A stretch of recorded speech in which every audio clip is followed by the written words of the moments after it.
Winter has a way of whispering memories through the frost. It was a quiet January evening, and as snow blanketed our neighborhood, the soft hum of the heater filled the stillness of our living room. I sat by the window, watching the flakes dance under the street lamp's glow, my thoughts adrift. My son, Julian, was stretching in the corner of the room, his lithe frame moving with the fluidity of someone who had long mastered his craft. At 19, Julian was a bachata dancer, a passion that had blossomed into talent and determination. The way he moved reminded me of my younger self when I used to dance bachata too, the rhythm of the music pulsing through my veins, making the world fade away. "You still remember the steps, Mom?" Julian teased, his voice pulling me back to the present. I chuckled, shaking my head. "It's been years, Julian. I doubt my feet remember what to do." "Come on," he grinned, extending his hand toward me. "It's like riding a bike. Let me show you." The warmth in his eyes melted my hesitation. I slipped off my slippers and let him lead me to the center of the room.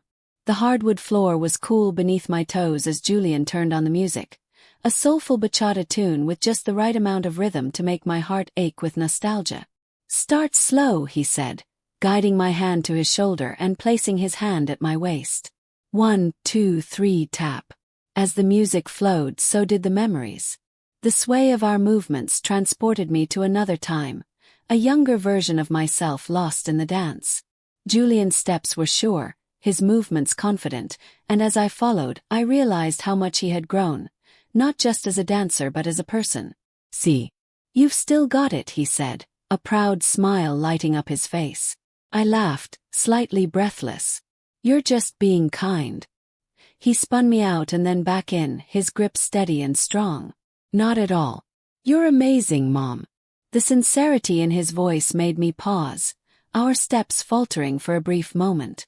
I looked up at him, his features so much like his father's but with a spark all his own, and felt a pang of bittersweet emotion. My baby boy was no longer a child but a man, pursuing his dreams with a tenacity that humbled me. As the song ended, Julian dipped me dramatically, and we both burst into laughter. The sound filled the room, chasing away the winter's chill and wrapping us in a warmth that had nothing to do with the heater. For a moment, I felt like the world outside had stopped, and it was just the two of us, sharing a moment that neither time nor distance could ever take away. "Stay right here," Julian said, his voice low and confident as the last notes of the song faded. He was already heading toward the kitchen, the grin on his face brimming with mischief. "I'm making mulled wine. We're not done yet." I stood in the middle of the living room, the glow of the street lamp outside casting long shadows on the walls. My heart raced, though not from the dance. It was the way Julian had looked at me, his gaze warm and filled with admiration. It had been years since anyone had seen me like that, much less made me feel so alive. "Mom," he called out from the kitchen, his voice teasing. "If we're going to do this properly, you need to change. Wear something stunning, a red dress. You've got one, don't you?" "A red dress?" I laughed, shaking my head at his audacity. "Julian, I'm your mother, not your dance partner." "You're both tonight," he replied with a wink, appearing in the doorway with a pot of mulled wine, the spicy aroma filling the room. "Come on, humor me. Let's make it a real bachata." I hesitated for a moment, feeling a flush creep up my cheeks. The red dress. It had been tucked away in my closet for years, a relic from another life when I used to perform. I'd kept it as a memento, never expecting I'd have a reason to wear it again. Julian's expectant gaze softened. "Please, Mom. You'll look beautiful." His words nudged me, stirring something dormant inside. With a nod, I turned and went upstairs, the nervous energy in my chest both thrilling and unfamiliar. I slipped into the dress, the fabric hugging my curves in a way I hadn't felt in years. I touched up my hair and swiped on a bit of lipstick, catching my reflection in the mirror. For the first time in a long while, I felt like more than just Mom. I felt like a woman, elegant, vibrant, alive. When I descended the stairs, Julian's eyes widened, and he let out a low whistle. "Wow!" I laughed, trying to cover my nerves. "Don't start with me." I'm serious, he said, stepping closer. His voice a mix of playful and sincere. You look stunning. He handed me a glass of mulled wine, his fingers grazing mine, sending a spark through me that I quickly ignored. To tonight, he said, raising his glass. To passion, laughter, and dance. We clinked glasses and sipped the warm, spiced wine, the heat spreading through me, loosening my inhibitions. When the music started again, Julian extended his hand with a dramatic flourish. Shall we? I laughed, placing my hand in his. You're incorrigible. I'm committed, he corrected with a smirk, pulling me close as the rhythm of the bachata enveloped us. Now remember, this is a partnership. You follow my lead, and I'll make you shine. The red dress flowed lightly as I moved toward him, feeling an uncharacteristic flutter of nerves. It had been years since I'd let myself embrace the rhythm of bachata, let alone with Julian, who moved with the fluidity and skill of someone who had mastered the art. He offered me his hand, and I placed mine in his, the warmth of his fingers grounding me. You'll lead, I suppose? I asked, my tone light. Of course, he said with a wink. Trust me. You're in good hands. The music began, the sensual rhythm of the bachata filling the room, and Julian stepped closer, gently guiding me into the first steps. His movements were smooth and assured, and I followed instinctively, his hand resting lightly at my back. You're holding back, he said, a glint of mischief in his eyes as he spun me. Loosen up, Mom. Let the music take over. I laughed, a little breathless, trying to keep up with his confident lead. I'm trying, but you're making it look far too easy. That's because it is easy when you let go, he replied, his voice soft and encouraging. Stop overthinking. Just follow me. I exhaled, letting myself fall into the rhythm of the music. With each step, the movements became more fluid, and soon I wasn't thinking about my feet or my form. I was simply moving, feeling the pulse of the music and the confidence in Julian's lead. You've still got it, he said with a grin, pulling me into a close turn before spinning me out again. Honestly, I might be the one struggling to keep up. Oh, stop, I said, laughing. You're the dancer here, not me. Tonight we're both dancers, he said, his voice low but teasing. And you're making me look good. The playful energy between us grew as the songs played on. Julian kept the mood light, teasing me when I missed a step or complimenting me when I found the rhythm. With each song, the tension in my shoulders melted away, replaced by a sense of freedom and joy I hadn't felt in years. By the time the final song of the evening started, we were both glowing with the warmth of the music and the energy we had poured into the dance. Julian twirled me one last time, then dipped me with a flourish, his movements steady and controlled. As the music faded, I stood there, catching my breath, unable to hide the grin on my face. That was amazing, I said, my voice soft. You were amazing, he replied, his tone genuine. I told you you'd still got it. I laughed, shaking my head. I wouldn't have tried without you pushing me. Thank you for this, Julian. It's exactly what I needed. He smiled, his expression warm and affectionate. You deserve it, Mom. Anytime you're ready, we'll dance again. In that moment, the world felt far away. It was just us, the snow falling outside, and the quiet warmth of the home we had created, built on love, laughter, and moments like this. I felt lighter, freer, and for the first time in a long time, truly alive. The sunlight filtered through the curtains, casting a warm glow over the room.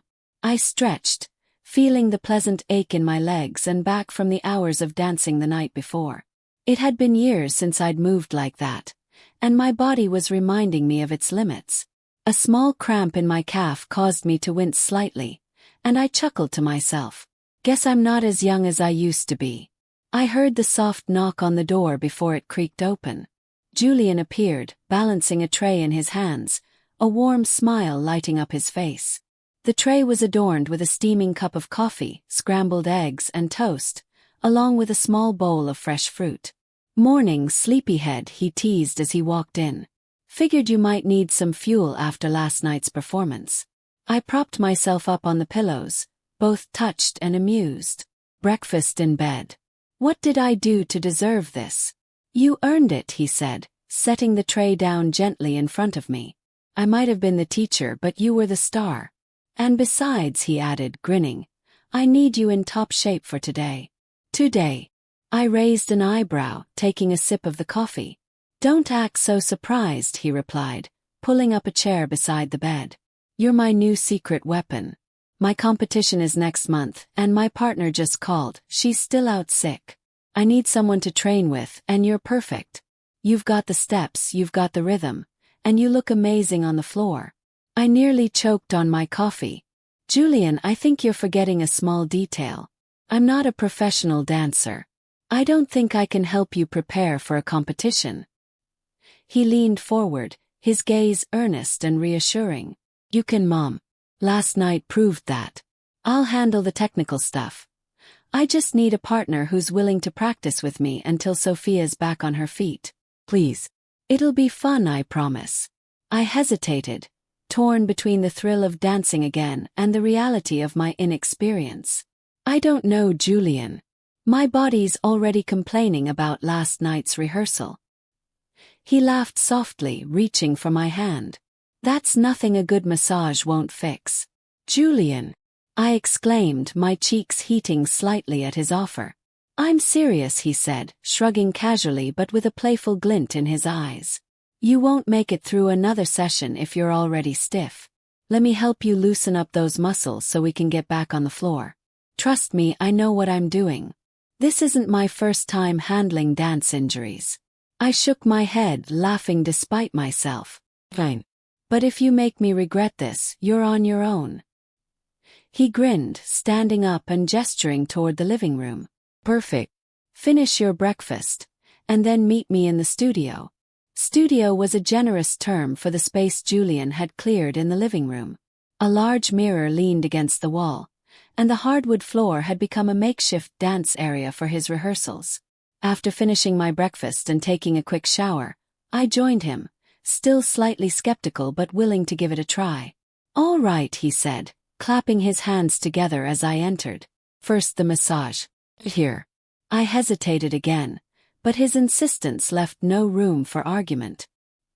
He gestured to a stool by the window, and I sat, letting him take my foot gently in his hands. His fingers worked skillfully, easing the tension in my calf muscle with firm but careful pressure. You're surprisingly good at this, I admitted, closing my eyes as the discomfort melted away. Part of the job, he said lightly. A dancer has to know how to keep their body in top shape, and that includes knowing how to fix it when something goes wrong. You'd be surprised how often I've had to do this for myself or my partners. As he moved to my shoulders, his touch was firm yet soothing, and I felt the tension in my muscles dissolve. You're going to spoil me if you keep this up, I teased, tilting my head to the side to give him better access. Good, he said, his tone warm and teasing. Maybe then you'll agree to keep helping me.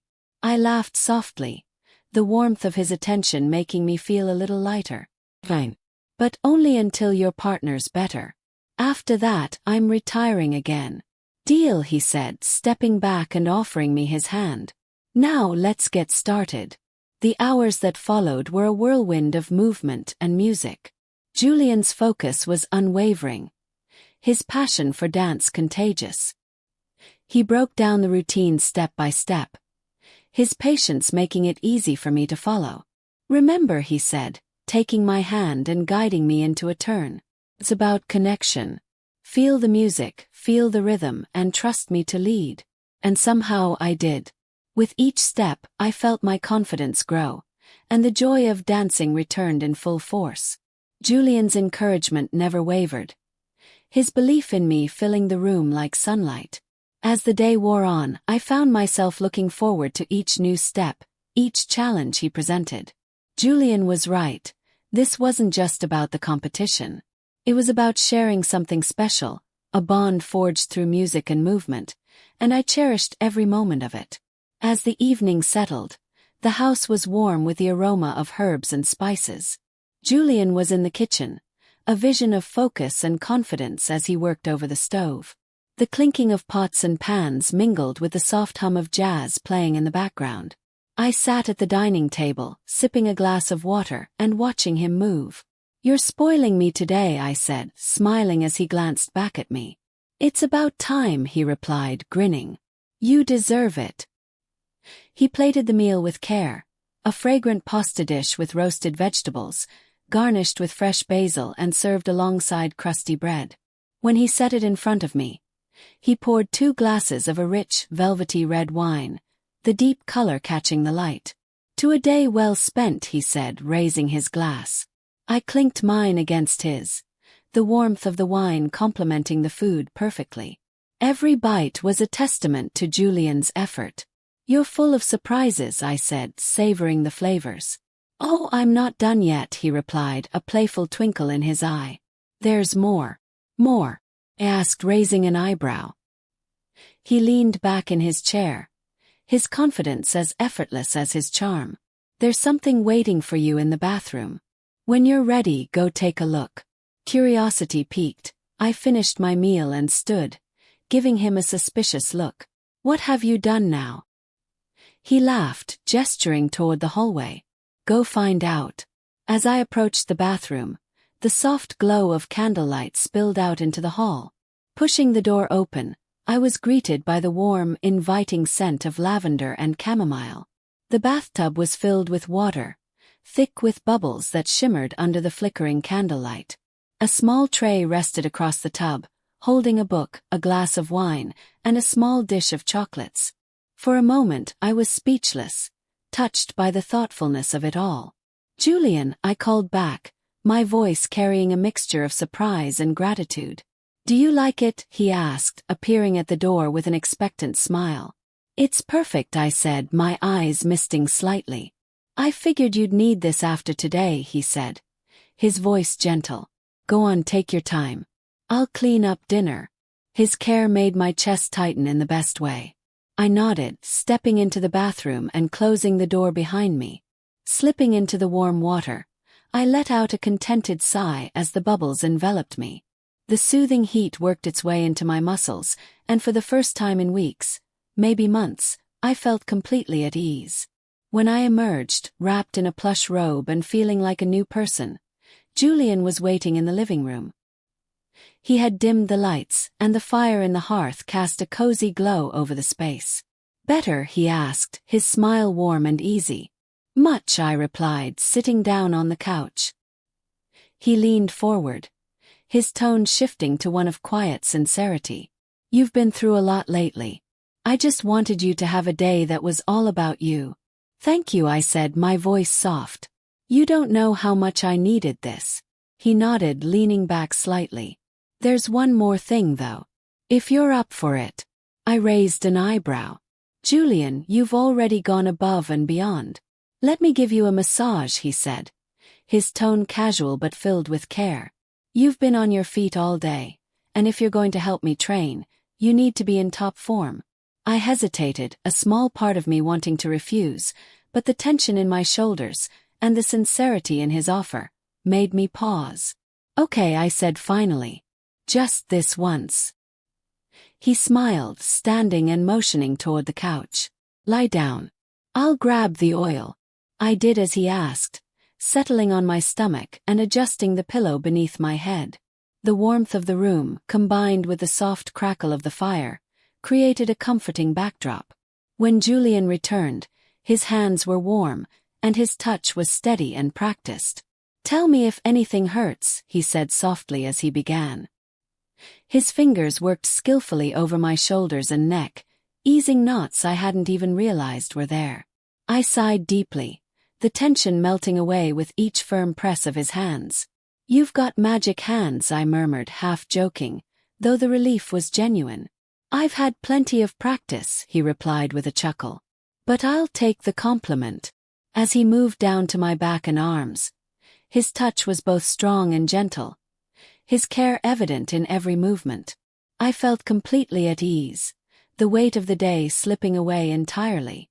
"You're going to feel amazing tomorrow," he said as he worked on my lower back. "Just wait." "I already feel amazing," I admitted, my voice muffled by the pillow. He laughed softly, finishing with a light, soothing stroke. All done, he said, his tone light but satisfied. I sat up slowly, the warmth from his hands still lingering. You're too good to me, I said, smiling at him. You deserve it, he replied simply, his gaze steady and kind. For a moment the room was quiet, the only sound the faint crackle of the fire. In his presence I felt lighter, more at peace than I had in years. Julian's care had built a day of connection and comfort I hadn't realized I needed so deeply. As the fire crackled softly in the background, Julian reached for my hands, his warmth enveloping them as he lifted them gently to his lips. His kisses were light, reverent, and filled with a quiet affection that made my heart ache in the best way. You're the best woman on this planet, he said, his voice low and sincere, his eyes meeting mine with a depth that left me speechless. I could only smile, feeling a blush rise to my cheeks. You're too much, I said softly, but his words wrapped around me like a blanket, warming me from the inside out. He straightened, his expression shifting to one of playful determination. Wait here, he said, disappearing down the hall before I could ask what he was up to. Moments later he returned, holding a book in one hand and gesturing toward the stairs with the other. Come on, he said with a grin. I know how much you love novels before bed. Let me read to you tonight. I laughed, shaking my head. You're spoiling me again, Julian. That's the plan, he replied, his grin widening. I followed him upstairs, the exhaustion of the day settling in as I changed into my pajamas and climbed into bed. The soft glow of the bedside lamp bathed the room in a gentle light, and I leaned back against the pillows as Julian settled into the chair beside me, the book resting on his lap. What are we reading? I asked, eyeing the cover curiously.